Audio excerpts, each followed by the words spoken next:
இன்னைக்கு ஆபேலின் ரத்தம் என்ன பேசுச்சு அப்படின்னா, இப்படி அநியாயமா என்னை கொலை செய்த சகோதரனுக்கு என்ன செய்யப்படும், எனக்கு என்ன நீதி கிடைக்கும் அப்படின்னு வெஞ்சன்ஸை பழி வாங்குகிற காரியங்களை குறித்து அப்படிதான் வசனம் சொல்லுது. ஏன்னா வசனத்தை இங்க வாசிச்சீங்கன்னா, ஆபேலும் ரத்தம் பேசின உடனே கர்த்தர் வந்து என்ன பண்றார், காயினை சபிக்கிறார். ஆனா நீங்க நம்ம சேர்ந்திருக்கிற இந்த இயேசு ரத்தம் எப்படிப்பட்ட தெரியுமா, நன்மையானவைகளை பேசுகிறது.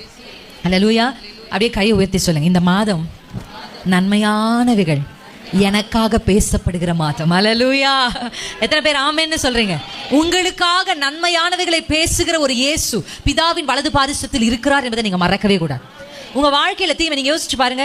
யோசேப்பு எந்த தீமையும் செய்யல, இன்னசென்ட் மேன். ஆனா அந்த யோசேப்பு பானபாத்திரக்காரனுக்கு அவருடைய சொப்பனங்களை விளக்கி சொல்லுகிறார். அதை விளக்கி சொன்னதுக்கு அப்புறம் அவர் சொன்னபடியே அந்த பானபாத்திரக்காரன் என்ன பண்றாரு, உயர்த்தப்படுறார். ஆமா தானே? ஆமா. உயர்த்தப்பட்டதுக்கு அப்புறமா அவன் மறந்து போயிட்டான். யார மறந்து போயிட்டான்? மறந்து போயிட்டான்.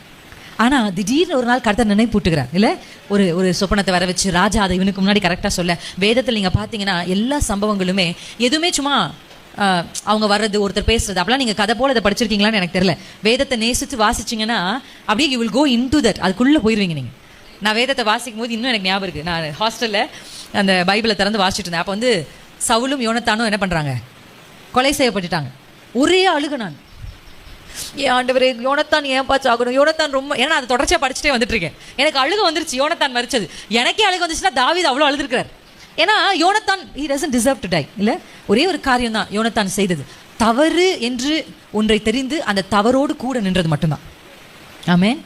நீங்க தவறு செய்யலாம் கூட பரவாயில்ல, தவறு செய்கிறவர்களோடு நிற்கிறதே நமக்கு என்ன பண்ணும் யோசிச்சு பாருங்க. ஒரு சிம்பிள் எக்ஸாம்பிள், இந்த தவறான போதை பழக்கங்களை சாப்பிடுற ஒரு மனுஷன் இருக்கிறான்னு வச்சுக்கோங்களேன். நீங்க அந்த பழக்கத்துல இல்லை, ஆனா அந்த மனுஷன் கூட நீங்க உட்கார்ந்துட்டு இருந்தீங்கன்னா போலீஸ் வரும் பொழுது போலீஸ்ல நீ ரொம்ப நல்ல பையன்பா நீ இருன்னு விட்டுருவாங்களா? கொத்தாதான் தூக்குவாங்க. அதனாலதான் சங்கீதம் 1ஆம் அதிகாரத்தில் ரொம்ப அழகா சொல்றாரு. என்ன சொல்றாரு?